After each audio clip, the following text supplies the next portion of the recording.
Assalamualaikum warahmatullahi wabarakatuh.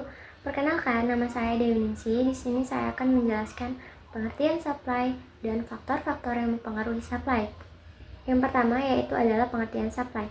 Supply dapat kita artikan sebagai penawaran, di mana penawaran adalah kegiatan yang dilakukan oleh produsen atau penjual untuk menawarkan suatu barang atau jasa kepada konsumen dengan berbagai tingkat harga dan waktu tertentu.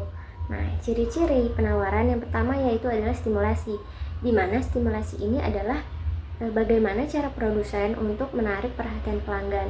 Dengan cara yang pertama yaitu adalah promosi, baik secara langsung maupun melalui platform digital. Yang kedua yaitu adalah dengan melakukan iklan.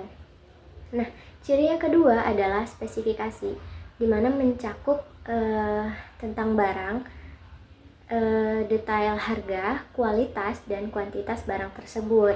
Nah, terdapat jenis-jenis penawaran. Yang pertama yaitu adalah penawaran produk, penawaran jasa, penawaran paket, penawaran diskon, dan penawaran lainnya.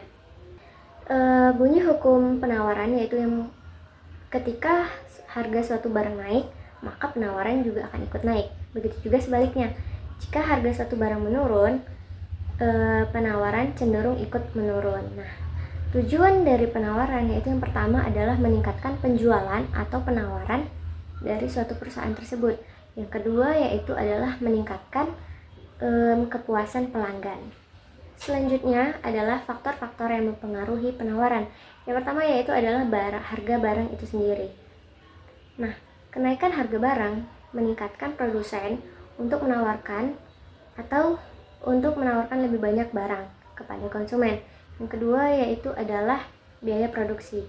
Ketika biaya produksi naik, maka suatu perusahaan mungkin akan mengurangi penawaran untuk menjaga keuntungan perusahaan tersebut. Yang ketiga adalah teknologi.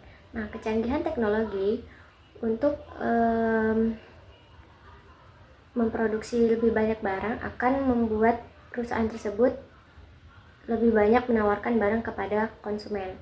Yang keempat adalah ekspektasi produsen, di mana biasanya produsen mampu memperkirakan harga suatu barang tersebut di masa depan, sehingga mereka terus menawarkan produk tersebut. Yang kelima adalah regulasi pemerintah. Nah, regulasi pemerintah ini terdapat pajak dan subsidi, di mana setiap perusahaan memiliki pajak. Nah, di situ mereka akan mengurangi jumlah penawaran. Sekian dari saya, terima kasih. Assalamualaikum warahmatullahi wabarakatuh. Saya Iga Maisa. Di sini saya akan menjelaskan apa itu kurva supply serta pergerakan dan pergeseran pada kurva penawaran. Langsung saja saya akan menjelaskan apa itu kurva supply. Kurva supply adalah grafik yang menggambarkan antara harga barang dengan kuantitas suatu produk yang ditawarkan oleh produsen.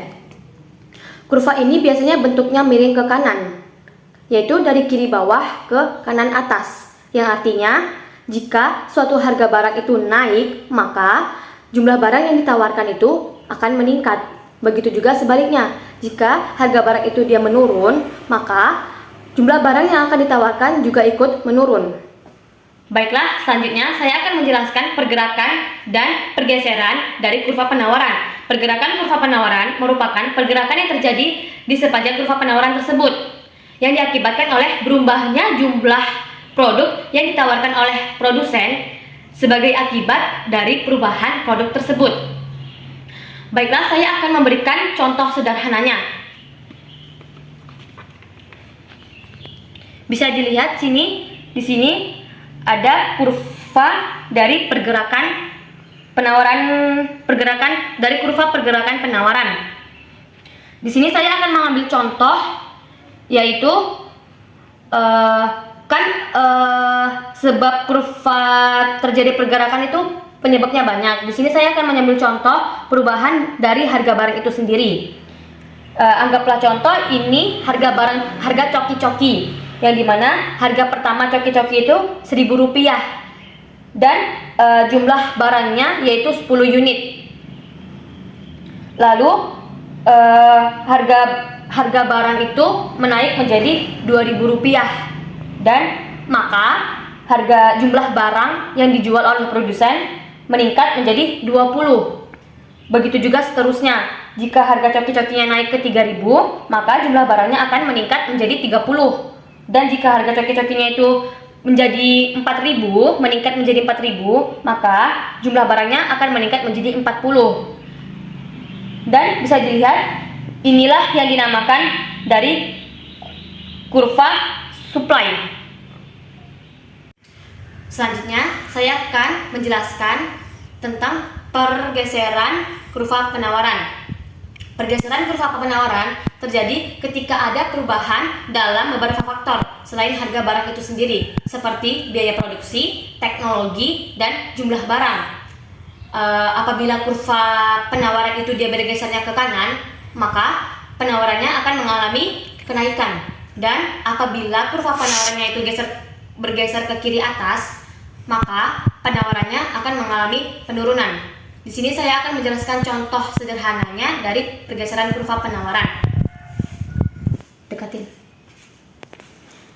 Bisa dilihat, ini gambar dari kurva pergeseran penawaran, yang dimana P ini adalah harga dan Q ini adalah jumlah barang.